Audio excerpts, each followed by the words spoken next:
बहुत बहुत स्वागत है आप सभी का। आपके साथ मैं हूं अभिलाष मिश्रा। आप देख रहे हैं आपकी बात मध्य प्रदेश।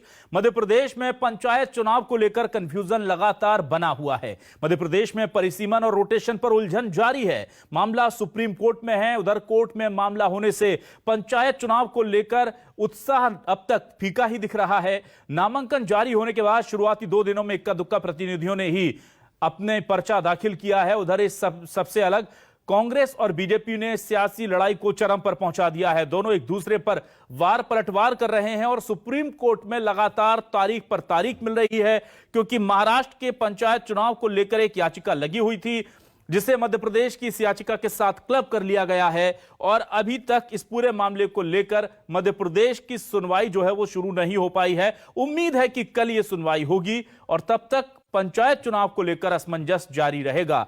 सुप्रीम फैसले से क्या जनप्रतिनिधियों को मिलेगी पावर, यह बड़ा सवाल है। इसी पर करेंगे आज आपकी बात।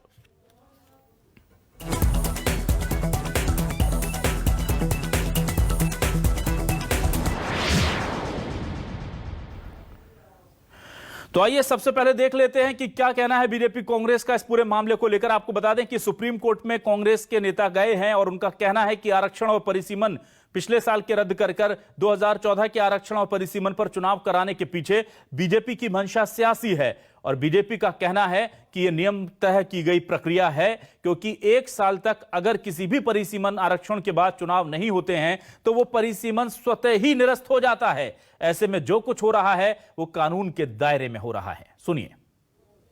सुप्रीम कोर्ट में जिस तरह से गैर संवैधानिक तरीके से भाजपा चुनाव कर रही है उसके लिए याचिका लगी हुई है। उस मामले में भी असमंजस की स्थिति है कि चुनाव होंगे या नहीं होंगे। दोनों वजहों से चुनाव के प्रति उत्साह नहीं है, इसलिए नामांकन कम भरे जा रहे हैं। जो नामांकन जिन चरण में होने हैं वो गति उसी अनुसार रहेगी। कोर्ट अपना काम कर रहा है और हाई कोर्ट ने तो कांग्रेस के नेताओं की याचिका नकारी दी है। सुप्रीम कोर्ट सुनवाई कर रहा है। जो निर्णय होगा वो सर माथे पर, लेकिन कांग्रेस जरूर बौखलाई हुई है, भड़काई हुई है, क्योंकि वो नहीं चाहते कि प्रदेश तो छोड़ो हिंदुस्तान में कहीं कोई चुनाव हो और उनको जनता फिर नकारे धुतकारे। तो क्या है न्यूज 24 मध्य प्रदेश छत्तीसगढ़ के आज के सवाल। आइए सवाल देख लेते हैं और फिर डिबेट को आगे बढ़ाते हैं। हमारे सवाल बहुत सीधे हैं। सुप्रीम कोर्ट में पंचायत चुनाव का पेंच, क्या प्रतिनिधियों का फ्यूचर होगा सेफ? यह बड़ा सवाल है हमारा। पंचायत चुनाव को जानबूझकर अटकाया, संशोधन के लिए अध्यादेश ही क्यों आया? यह सवाल बहुत जायज सवाल है। आरक्षण, रोटेशन, परिसीमन, कंफ्यूजन में नहीं हो पा रहा नामांकन। मध्य प्रदेश पंचायत चुनाव पर सुप्रीम फैसला, क्या बढ़ेगा जनप्रतिनिधियों का हौसला? यह बहुत बड़ा सवाल है, क्योंकि सुप्रीम फैसला जो आएगा वो ये बताएगा कि अब तक जो कार्रवाई की गई है ये न्याय संगत थी या नहीं, संवैधानिक तौर पर ये सही थी या नहीं। और इससे लेकर के कांग्रेस के साथ साथ जनप्रतिनिधियों की नजर भी इस पर है। पंच सरपंच के तमाम दावेदार, तमाम ग्रामीण इस फैसले की तरफ देख रहे हैं। और हमारे साथ मेहमानों का खास पैनल जुड़ चुका है। ये सीधे रुख कर लेते हैं उस पैनल का। हमारे साथ जुड़ चुके हैं राम दांगोरे जी, जो कि बीजेपी विधायक है पंधाना से। बहुत बहुत स्वागत है राम दांगोरे जी आपका न्यूज 24 मध्य प्रदेश छत्तीसगढ़ पर। हमारे साथ पीसी शर्मा जी जुड़े हुए हैं, कांग्रेस के वरिष्ठ नेता, पूर्व मंत्री। शर्मा जी आपका बहुत स्वागत न्यूज 24 मध्य प्रदेश छत्तीसगढ़ पर। आज हमने इस मामले के तकनीकी और कानूनी पेच समझने के लिए ब्रह्मानंद पांडे जी, वरिष्ठ अधिवक्ता हैं, उन्हें भी बुलाया है जबलपुर से हमारे शो में। ब्रह्मानंद पांडे जी आपका बहुत स्वागत न्यूज 24 मध्य प्रदेश छत्तीसगढ़ पर। और आज हमारे साथ सोमेश गुप्ता जी भी होंगे, अध्यक्ष हैं मध्य प्रदेश सरपंच संघ के। अब तक इस पूरे पंचायत चुनाव को लेकर लोग कांग्रेस और बीजेपी की बातें कर रहे हैं। सोमेश जी आपका भी मैं स्वागत करूंगा और मैं चाहूंगा कि सरपंच, पंच और तमाम जनप्रतिनिधि जो है वो क्या चाहते हैं इस पूरे मामले को लेकर, उनकी क्या राय है, वो भी हमारे दर्शकों तक पहुंचे। तो सबसे पहले मैं शुरुआत करता हूं राम दांगोरे जी से। राम जी आपसे मैं जानना चाहता हूं कि ये पूरा मामला आप सुप्रीम कोर्ट में जाकर अटका है और हम देख रहे हैं कि इसकी वजह से आपको कई चीजों की, निर्वाचन प्रक्रिया की तारीखें भी आगे बढ़ानी पड़ रही हैं, क्योंकि वहां जाकर के स्टक हो गया है मामला। आपको उम्मीद है कि फैसला आपके पक्ष में होगा? पहला तो ये कि ये निर्वाचन आयोग का मामला है जी। चुनाव आयोग को कब चुनाव कराना है ये उसकी जिम्मेदारी है, सरकार की जिम्मेदारी है। चुनाव आयोग चाहे आज कराना चुनाव हुआ आज करवा ले, कल कराना हो कल करवा ले। कोरोना को दृष्टिगत रखते हुए ये चुनाव आगे बढ़ाए गए थे और वो प्रक्रिया बहुत लंबी खिंचा गई। अब चुनाव आयोग ने सोचा कि हम लोग चुनाव कराते हैं, तो कांग्रेस हाईकोर्ट चले गई, हाईकोर्ट ने नकारा तो कांग्रेस सुप्रीम कोर्ट चले गई है। अब कांग्रेस हार के डर से चिलबिला रही है कि आखिर हम करें क्या, और ले दे करके आरोप भारतीय जनता पार्टी के ऊपर डाल देती है। उसमें भी पढ़े लिखे लोग हैं, ऐसे नहीं है कि कोई अंगूठा छाप आ गया हो। पढ़े लिखे लोग कांग्रेस में भी चुनाव आयोग के अपने नियम कानून है, वो चुनाव आयोग के खिलाफ जाए, उनको अगर उनके कोई निर्णय संवैधानिक नहीं लगते हैं तो उच्च न्यायालय है, सर्वोच्च न्यायालय है, वो अपनी बात रख सकते हैं। लेकिन फालतू के जो आरोप प्रत्यारोप है, समझदार लोग उसमें भी कांग्रेस में भी हैं, वो समझदारी का परिचय दे और नियमों की बात करें। ठीक है। पीसी शर्मा जी, क्या बेवजह आप इस पूरे मामले को तूल दे रहे हैं? आपको लगता है कि चूंकि सुप्रीम कोर्ट ने पिटीशन हमारी सुनवाई के लिए एक्सेप्ट कर ली है, ये अपने आप में बताने के लिए काफी है कि आपकी दलीलें जो हैं, आपका जो विरोध है उसमें दम है, उसकी जमीन तैयार है?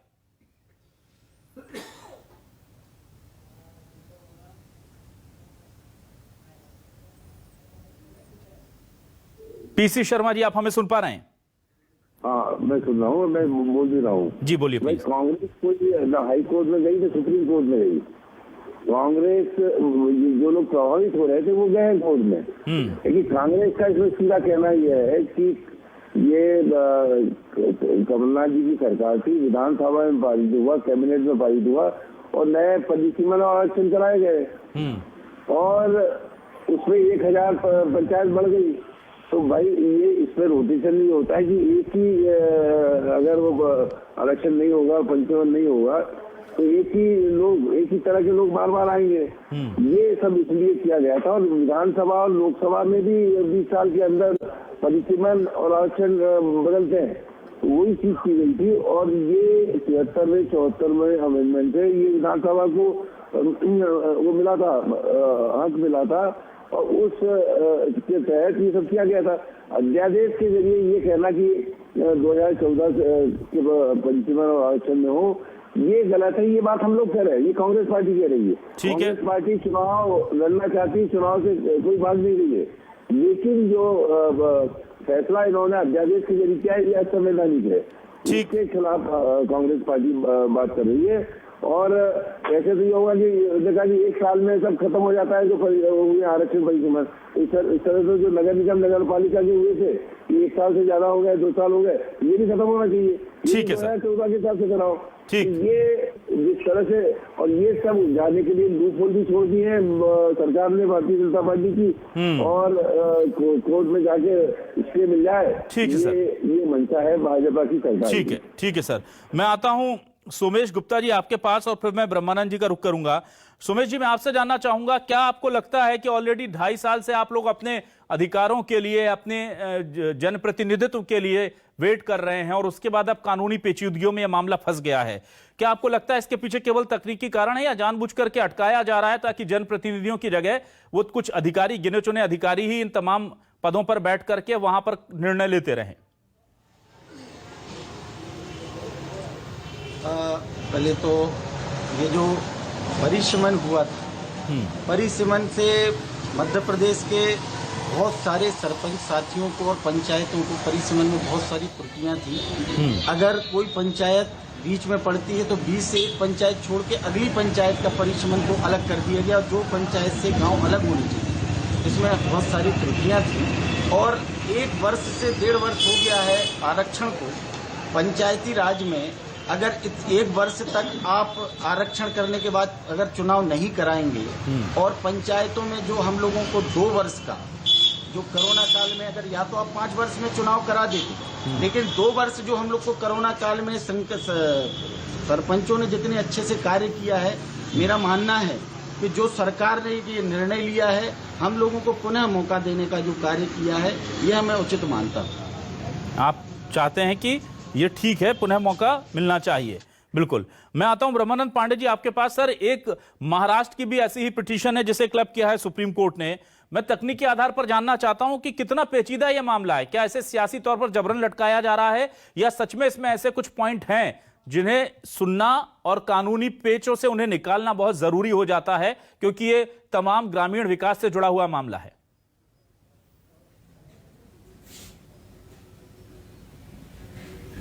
अभिलाष जी, सबसे पहले तो मैं धन्यवाद दूंगा हमारे मध्य प्रदेश के मुख्यमंत्री शिवराज सिंह चौहान को, जिन्होंने कम से कम इस 2.5 साल के बाद इलेक्शन करवाने के लिए एक पंचायत चुनाव करवाने का निर्णय तो लिया। पहली बार निर्णय लिया, क्योंकि पंचायत चुनाव मतलब ग्राम सरकार, लोकतंत्र की रीढ़ जिसे हम कह सकते हैं पंचायत चुनाव जी, ये होना बेहद जरूरी था। हाँ, अब जहां तक बात है उसमें कानूनी पेचीदगियों की, तो निश्चित है मैं कई याचिकाकर्ताओं का वकील हूं और मैंने नोटिफिकेशन को, उनके ऑर्डिनेंस को, सबको एग्जामिन किया है, कॉन्स्टिट्यूशन को भी देखा है। तो आर्टिकल 243 में जो व्यवस्था दी गई है, तो 2 प्रमुख व्यवस्थाएं उसमें दी गई हैं कि हर 5 वर्ष में परिसीमन किया जाएगा और रोटेशन सिस्टम होगा। चूंकि वो किया क्यों गया है, उसके पीछे एक उद्देश्य है। परिसीमन करने के पीछे उद्देश्य यह होता है कि हमारे यहाँ पे जो ग्राम पंचायतें होती हैं, तो ग्राम पंचायतों में अन्य ग्राम में भी होते हैं और कई पूर्वा वगैरह भी होते हैं।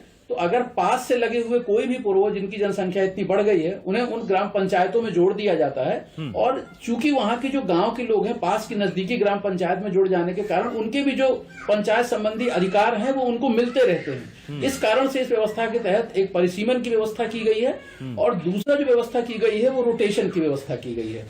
रोटेशन इसलिए किया गया है, आर्टिकल 16 कहता है हमारे संविधान का कि सबको समान अधिकार मिलना चाहिए।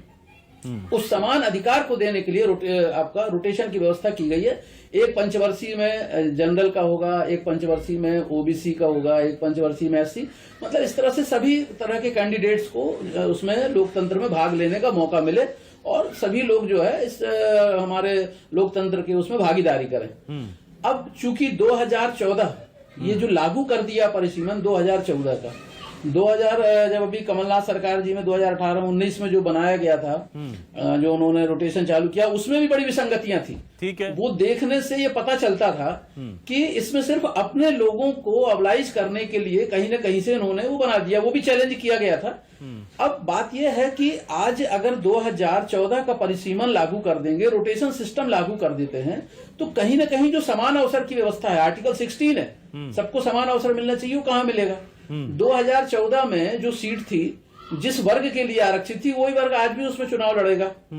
तो जो तैयारियां पीछे से चल रही थी अन्य लोगों की, भाई उनको एक्सपेक्टेशन था कि अब 3 चुनाव के बाद अब चौथा हमारा चरण होगा यहाँ पे रोटेशन में, वो एकदम से अपने आप को ठगा सा महसूस कर रहे हैं। क्योंकि आज भारतीय जनता पार्टी और शिवराज सिंह जी का कद मध्य प्रदेश में बहुत बड़ा है, उन्हें इस बात का ध्यान रखना चाहिए कि जो आम जनता है या जो वो लोग हैं जो आपसे अपेक्षाएं लगाते हैं, आप उनकी अपेक्षाओं को पूरा करें।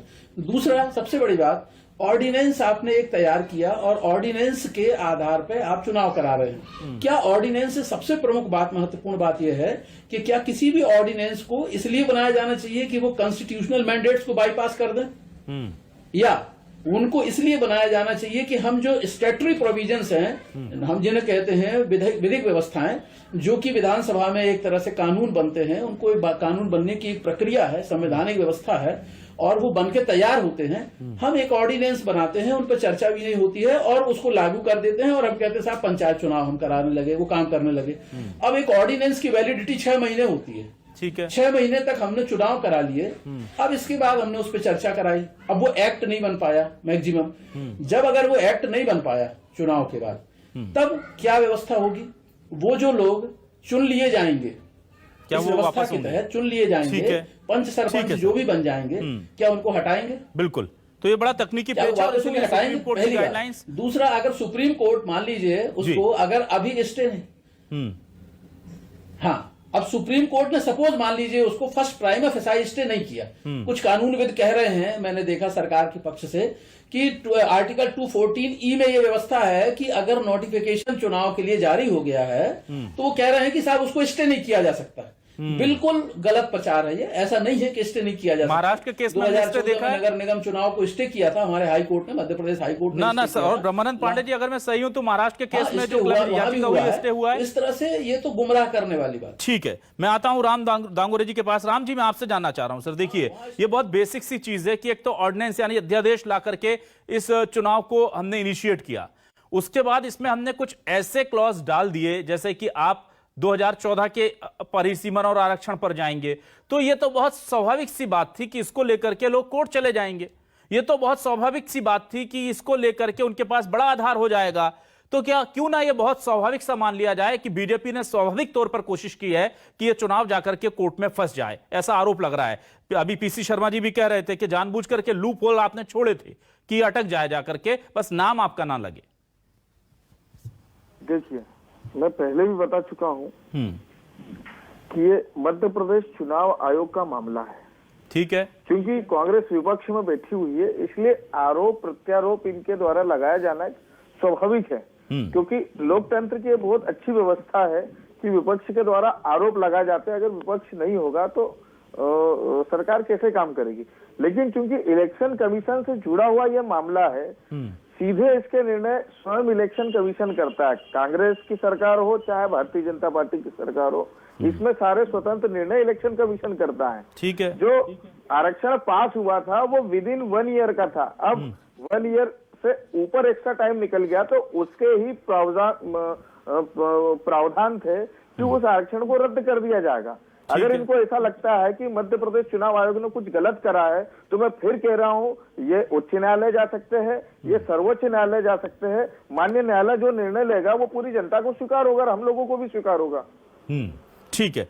पीसी शर्मा जी, मैं आपसे जानना चाहता हूं सर, कानून को भी आप बहुत अच्छे से समझते हैं और तमाम ये जो सरकारों के तरीके होते हैं किसी चीज को अटका देने के, एक आरक्षण था सर, उसको लेकर के भी ये कहा जा रहा था कि सरकार जानती थी कि इतना आरक्षण हम देंगे और ये सुप्रीम कोर्ट में फंस जाएगा। वो आज तक फंसा है, लाखों लोगों की नियुक्तियां अटक गई। अब पंचायत चुनाव के साथ भी हमें कमोवेश वैसे ही हालात देखने को मिल रहे हैं। तो क्या ये शगल हो गया है कि जिस चीज को उलझाना है उसे विधानसभा के तय रास्ते से ना ला करके अध्यादेश के जरिए ले आया जाए और उसमें कुछ 1-2 लूप होल छोड़ दिया जाए, जिसकी वजह से सरकार का यह कहना हो जाए कि देखिए साहब, हमने अपना काम कर दिया। विपक्ष नहीं चाहता कि ये चीजें आगे बढ़ें और विपक्ष की मजबूरी हो जाती है कि उसे कोर्ट में चैलेंज करे।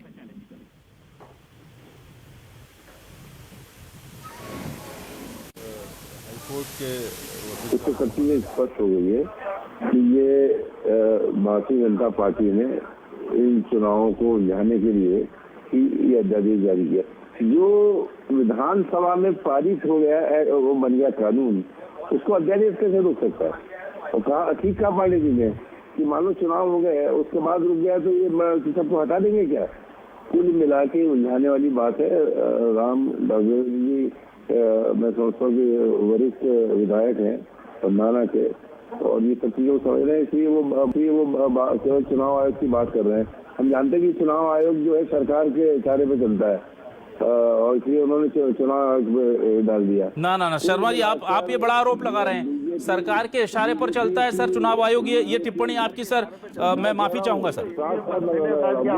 नहीं हो रहा है तो चुनाव आयोग ये ऑफिसर को बताते हैं, वो सरकार जिस तरह से मूव करती है उस तरह से मूव करते हैं वो। कुल मिलाकर ये चुनाव उलझाने की, और सुप्रीम कोर्ट में जब मामला आया तो निश्चित तौर पर इस बात पे कि जो विधानसभा में पारित हुआ उसको अध्यादेश के माध्यम से नहीं रोक सकते।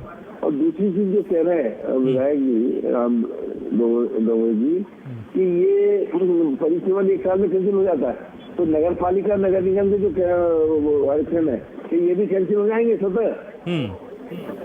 ठीक है, ये तकनीकी आधार जो दिए जा रहे हैं इसको लेकर के सवाल आप उठा रहे हैं, बिल्कुल ठीक है। मैं सुमेश जी आपके पास आता हूं। सुमेश जी, मुझे ये बताइए कि कितना जरूरी हो जाता है जब हम डिसेंट्रलाइजेशन ऑफ पावर की बात करते हैं, पंचायती राज व्यवस्था की बात करते हैं, पंचायती राज अधिनियम की मूल भावना की बात करते हैं, तो हम देखते हैं कि विधानसभा चुनाव हो जाते हैं, उपचुनाव, विधायकों को लाकर के कुर्सी बांट दी जाती है, उनको इंतजार नहीं करना पड़ता। लोकसभा का उपचुनाव करवा दिया जाता है, जैसे ही पंचायत के चुनाव की बात आती है, नगरीय निकाय के चुनाव की बात आती है, तो फिर कोरोना का डर हमें दिखाया जाता है। सबसे अंतिम में नगर सरकार या गांव सरकार क्यों है प्राथमिकता में हमारी? मैं ये जानना चाहता हूं।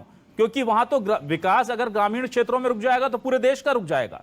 लेकिन हमारी सरकारों की प्राथमिकता में गांव के जनप्रतिनिधियों को उनके हक देना, ये सबसे अंतिम में क्यों आता है? देखिए, ग्राम पंचायत एक ऐसी इकाई है जो पंक्ति के अंतिम व्यक्ति तक सरकार, केंद्र सरकार हो या राज्य सरकार हो, उसकी योजनाओं का क्रियान्वयन अगर अच्छे ढंग से कोई करता है तो ग्राम पंचायतें करती हैं, उसके प्रधान और सरपंच करते हैं। लेकिन जो एक ग्राम पंचायत में ग्राम सभा को एक जो मूल भावना थी अधिनियम की कि ग्राम सभा का प्रस्ताव सर्वमान्य होगा, गांव के सारे लोग मिलकर एक ग्राम सभा में प्रस्ताव अगर डालते हैं और उस प्रस्ताव को अगर हम कहीं लेकर जाते हो तो उसको कूड़े में डाल दिया जाता है कि हम लोगों के पास कोई ऐसी राशि नहीं है या कोई योजना नहीं है। लेकिन जो जितने प्रकार की आप योजनाएं चलाते हैं, आप अपेक्षा रखते हैं कि सब ग्राम पंचायत करें, किसी भी प्रकार का बड़ा आयोजन होगा ग्राम पंचायत के माध्यम से आप सफल करना चाहते हैं। हम लोगों की पिछले 2 वर्षों से एक भय में रहा है ग्राम पंचायत का सरपंच कि आप नया कार्य शुरू करेंगे, हो सकता है आचार संहिता लग जाए। इसी भय के कारण बहुत सारे कार्य भी पंचायतों में नहीं हो पा रहे थे। हम लोग जो आरक्षण हुआ था या आरक्षण के बाद और जो परिसीमन हुआ था, आरक्षण में मेरा खुल के ये कहना है कि उसमें पारदर्शिता नहीं रही है।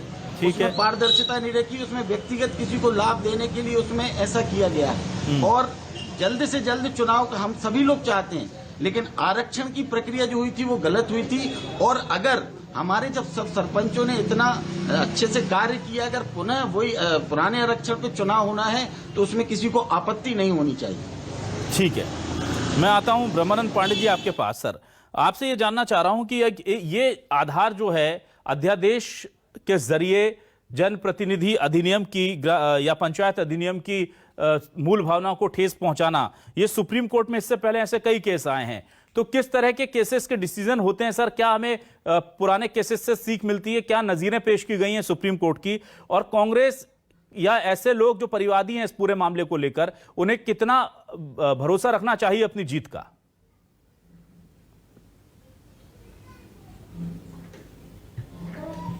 देखिए, अगर इस मामले को सही तरह से इसका पक्ष प्रस्तुत किया जाए तो सुप्रीम कोर्ट में निश्चित ही ये ऑर्डिनेंस नल एंड वॉइड घोषित हो जाएगा। क्योंकि चूंकि ये जो ऑर्डिनेंस है सिंपल डायरेक्ट कॉन्स्टिट्यूशनल मैंडेट्स को वायलेट करता है और स्टैट्यूटरी प्रोविजंस को वायलेट करता है। ठीक है, हमारे यहाँ से हाई कोर्ट से अभी स्टे इसमें नहीं हुआ, लेकिन इसका मतलब ये नहीं कि स्टे खारिज हो गया। कई बार कई मैटर में, जैसे मैंने असिस्टेंट प्रोफेसर का मैटर यहाँ पे हाई कोर्ट में किया था, सितंबर 2017 में हमने फाइल किया था और 5 हियरिंग के बाद फरवरी 2018 में माननीय हाई कोर्ट ने उसको सिलेक्शन प्रोसेस को पूरा स्टे कर दिया था। फिर इसके बाद सरकार का जवाब आया है और फाइनली सुनने के बाद उन्होंने सिलेक्शन लिस्ट को क्वेश्चन कर दिया था। तो ऐसा ही जरूरी नहीं कि फर्स्ट टाइम में ही अगर स्टे हो जाए तो माना जाएगा, नहीं होगा तो नहीं होगा। कई बार सरकारें, देखिए, एक कोर्ट की, कानून की भी अपनी मजबूरियां हो, न्यायपालिका की भी अपनी मजबूरियां हैं, वो कानून के बाहर नहीं जाते। और कई बार उनको हमारे सरकारों को ये शिकायत रहती है कि आप लोग एक्सपर्ट स्टे दे देते हैं जिससे कि सारी जो है व्यवस्था चौपट हो जाती है। तो न्यायपालिका को दोनों पक्षों का बैलेंस करना होता है। तो कई बार न्यायपालिका करती है, नोटिस जारी कर देती है कि भाई ठीक है, आप 1 हफ्ते में 10 दिन में अपना पक्ष रखें। अगर आपको लगता है आप सही पक्ष रख रहे हैं तो दोनों पक्ष को सुन के स्टे जारी कर देती है कोर्ट। तो अच्छा पांडे जी, वक्त कम है, लेकिन मैं एक बहुत महत्वपूर्ण सवाल आपसे करना चाहूंगा, क्योंकि आपके पास अनुभव बहुत अच्छा है पांडे जी। बस मैं वक्त कम है, एक बहुत महत्वपूर्ण सवाल छूट ना जाए इसलिए मैं आपसे करना चाहूंगा।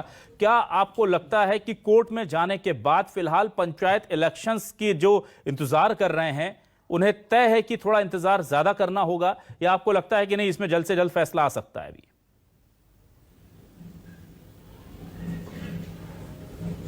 इसमें जल्द से जल्द फैसला आएगा, सुप्रीम कोर्ट से इसमें फैसला आएगा। सुप्रीम कोर्ट बहुत शॉर्ट टाइम मेरे हिसाब से सरकार को देगी कि आप अपना पक्ष रखें, और शॉर्ट टाइम के बाद सुप्रीम कोर्ट इसमें जो इंटरिम रिलीफ जिसे बोलते हैं, स्टे, उस पर सुनवाई करेगी। और अगर पक्ष अच्छी तरह से रखा गया तो निश्चित है सुप्रीम कोर्ट से स्टे मिलेगा इस पंचायत चुनाव पे मध्य प्रदेश के।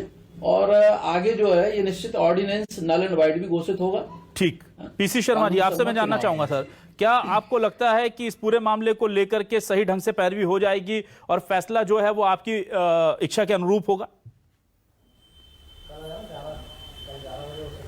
वरिष्ठ अधिवक्ता पांडे जी जो बात कही है उससे सिद्ध हो रहा है कि ये जो चाहती है बीजेपी और बीजेपी की सरकार कि ये स्टे हो जाए चुनाव, तो उस तरफ ये सब मामला बढ़ रहा है। क्योंकि क्या है कि 73वें 74वें अमेंडमेंट राजीव गांधी जी ने और कांग्रेस ने ये पावर पंचायतों को सरपंचों को देने का पूरा प्रावधान किया था और ये तब से लागू हुआ, जो गांधी जी चाहते थे कि ग्राम स्वराज हो। लेकिन जब से बीजेपी की सरकार आई शिवराज जी की, लगातार इनके पावर घटाए गए, जिला पंचायतों के पावर, सरपंचों के पावर छीन लिए गए। ये चाहते ही नहीं कि नीचे हो, ये चाहते हैं केवल इनके विधायक जो हैं वही ये पावरों को एंजॉय करते रहें, न नगर पालिका नगर निगम के चुनाव हो, न पंचायत के हो, और ये जो रेवड़ियां हैं ये इनका ऊपर का जो अधिकारी शासन प्रशासन ये इनमें बढ़ती रहे। राम जी अंतिम 20 सेकंड सर मेरे पास है, ये सब चीजें की गई है। ठीक है, मैं राम जी के पास आता हूं। राम जी, मैं आपसे जानना चाहूंगा कि सर देखिए, अगर फैसला पक्ष में आता है और चुनाव होते हैं तो कांग्रेस के पास ये कहने के लिए हमेशा एक वो रह जाएगा कि देखिए हम लगातार कह रहे थे, गलत हुआ और उसके बाद चुनाव हो गए। हालांकि कानूनी जो जीत है वो आपके साथ होगी, लेकिन गलती से अगर इस पर स्टे आ जाता है तो फिर क्या ये आरोप आपके ऊपर नहीं लगेंगे कि आपने जानबूझ करके पंचायत चुनाव को फिर से टाल दिया? राज्य में हजारों ग्राम पंचायतें हैं और हर पंचायत को एक नया नेता मिलेगा और इस बार युवा ज्यादा रुचि ले रहे हैं। मैं भी एक युवा हूं, तो हजारों युवाओं को राजनीति में अपना भाग्य आजमाने का अवसर मिलेगा। कहां दे रहे हैं आप नए लोगों को सर? आप नए लोगों को कहां दे रहे हैं? रोटेशन तो कर ही नहीं रहे।